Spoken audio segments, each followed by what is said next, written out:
ಚಿನ್ನಸ್ವಾಮಿಯಲ್ಲಿ ಕಾಲ್ತುಳಿತ case ನಡೆದಾಗಿನಿಂದಲೂ ಸಹ ಚಿನ್ನಸ್ವಾಮಿಯ ಮುಂದಿನ ಭವಿಷ್ಯ ಯಾವ ರೀತಿಯಾಗಿದೆ ಎನ್ನುವ ಕುತೂಹಲ ಎಲ್ಲರಲ್ಲಿಯೂ ಮನೆ ಮಾಡಿದೆ. ಹೀಗಾಗಿ ಐಪಿಎಲ್ ಪಂದ್ಯಗಳ ಆತಿಥ್ಯ ವಹಿಸುವ ತಯಾರಿಯಲ್ಲಿರುವ ಕೆಎಸ್ಸಿಎಗೆ ಮಾರ್ಗಸೂಚಿ ನೀಡಲು ಬೆಂಗಳೂರು ಪೊಲೀಸರು ಸಿದ್ಧತೆ ನಡೆಸಿದ್ದಾರೆ.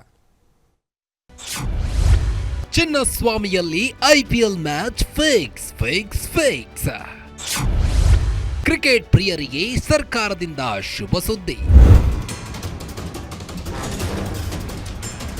ಬೆಂಗಳೂರಿನ ಚಿನ್ನಸ್ವಾಮಿ ಕ್ರೀಡಾಂಗಣದಲ್ಲಿ ಕ್ರಿಕೆಟ್ ಪಂದ್ಯಗಳನ್ನು ನಡೆಸಲು ರಾಜ್ಯ ಸಚಿವ ಸಂಪುಟ ಗುರುವಾರ ಒಪ್ಪಿಗೆ ನೀಡಿದ ಬಳಿಕ ಇಂಡಿಯನ್ ಪ್ರೀಮಿಯರ್ ಲೀಗ್ ಪಂದ್ಯಗಳಿಗೆ ಆತಿಥ್ಯ ವಹಿಸಲು ಕರ್ನಾಟಕ ರಾಜ್ಯ ಕ್ರಿಕೆಟ್ ಸಂಸ್ಥೆ ಸಿದ್ಧತೆಗಳನ್ನು ಆರಂಭಿಸಿದೆ. ಕಾಲ್ತುಳಿತ ದುರಂತ ಬಳಿಕ ಸ್ಟೇಡಿಯಂನಲ್ಲಿ ಯಾವುದೇ ಪಂದ್ಯಗಳು ನಡೆದಿರಲಿಲ್ಲ. ಆದರೆ ಇದೀಗ ನಿವೃತ್ತ ನ್ಯಾಯಾಧೀಶ ಮೈಕಲ್ ಡಿ ಕುನ್ನಾ ವರದಿ ಆಧರಿಸಿ ಕ್ರಿಕೆಟ್ ಪಂದ್ಯಗಳನ್ನು ಆಡಿಸಲು ಸರ್ಕಾರ ಅನುಮತಿ ನೀಡಿದ್ದು, ಭದ್ರತೆ ಜವಾಬ್ದಾರಿಯನ್ನ ಗೃಹ ಇಲಾಖೆಗೆ ನೀಡಲಾಗಿದೆ. ಈ ಬೆನ್ನಲ್ಲೇ ಅತ್ಯಗತ್ಯ ಭದ್ರತಾ ಕ್ರಮಗಳನ್ನು ಕೈಗೊಳ್ಳುವಂತೆ ಬೆಂಗಳೂರು ಪೊಲೀಸರು ಸೂಚಿಸಿದ್ದಾರೆ.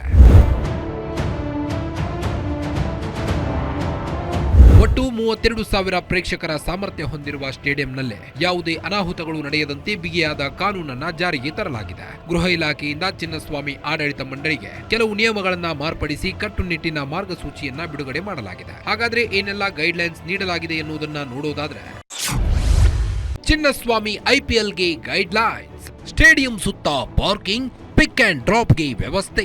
ಸ್ಟೇಡಿಯಂ ಎಂಟ್ರಿಯಲ್ಲಿ ಪ್ರೇಕ್ಷಕರಿಗೆ ಕ್ಯೂ ನಿಲ್ಲಲು ಪ್ರತ್ಯೇಕ ವ್ಯವಸ್ಥೆ. ಕಿರಿದಾದ ಗೇಟ್ಗಳನ್ನ ಹಿಗ್ಗಿಸಿ ಎಂಟ್ರಿ, ಎಕ್ಸಿಟ್ ಸುಲಭಗೊಳಿಸಬೇಕು. ಮಹಿಳೆಯರು, ಮಕ್ಕಳ ಪ್ರವೇಶ ಮತ್ತು ನಿರ್ಗಮನಕ್ಕೆ ಪ್ರತ್ಯೇಕ ವ್ಯವಸ್ಥೆ. ವೈದ್ಯಕೀಯ ಆಂಬ್ಯುಲೆನ್ಸ್ಗೆ ಪ್ರತ್ಯೇಕ ಮಾರ್ಗದ ವ್ಯವಸ್ಥೆ ಇರಬೇಕು. ಮೆಡಿಕಲ್ ಎಮರ್ಜೆನ್ಸಿ ತಂಡದ ವ್ಯವಸ್ಥೆ ಇರಬೇಕು. ಅಗ್ನಿಶಾಮಕ ದಳ ಮತ್ತು ವಿದ್ಯುತ್ ಇಲಾಖೆಯಿಂದ ಆಡಿಟ್ ವರದಿ ಪಡೆಯಬೇಕು. ಚೆಕಿಂಗ್, ಬಾಂಬ್ ನಿಷ್ಕ್ರಿಯ ದಳ, ಮೆಟಲ್ ಡಿಟೆಕ್ಟರ್ ಅಳವಡಿಸಿ ಆಟಗಾರರಿಗೆ ಪ್ರತ್ಯೇಕ ಪ್ರವೇಶ ಮತ್ತು ನಿರ್ಗಮನ ಮಾರ್ಗ ಕಾಯ್ದಿರಿಸಬೇಕು. ತುರ್ತು ಪರಿಸ್ಥಿತಿ ವೇಳೆ ಸಾರ್ವಜನಿಕರಿಗೆ ಸೇಫ್ಟಿ ಪಾಯಿಂಟ್ ವ್ಯವಸ್ಥೆ. ಕೆಲಸಗಾರರು, ಮಳಿಗೆ ಇಡುವವರು ಲೈಸೆನ್ಸ್ ಪಡೆಯಬೇಕು. ತಿಂಡಿ ತಿನಿಸುಗಳ ಪರಿಶೀಲನೆಗೆ ನಿರ್ದಿಷ್ಟ ಮಾನದಂಡ ನಿಗದಿ. ಟಿಕೆಟ್ ವಿಚಾರಣೆ, ಮಾರಾಟ ಮಾಡುವವರಿಗೆ ಪ್ರತ್ಯೇಕ ಸ್ಥಳ ವ್ಯವಸ್ಥೆ.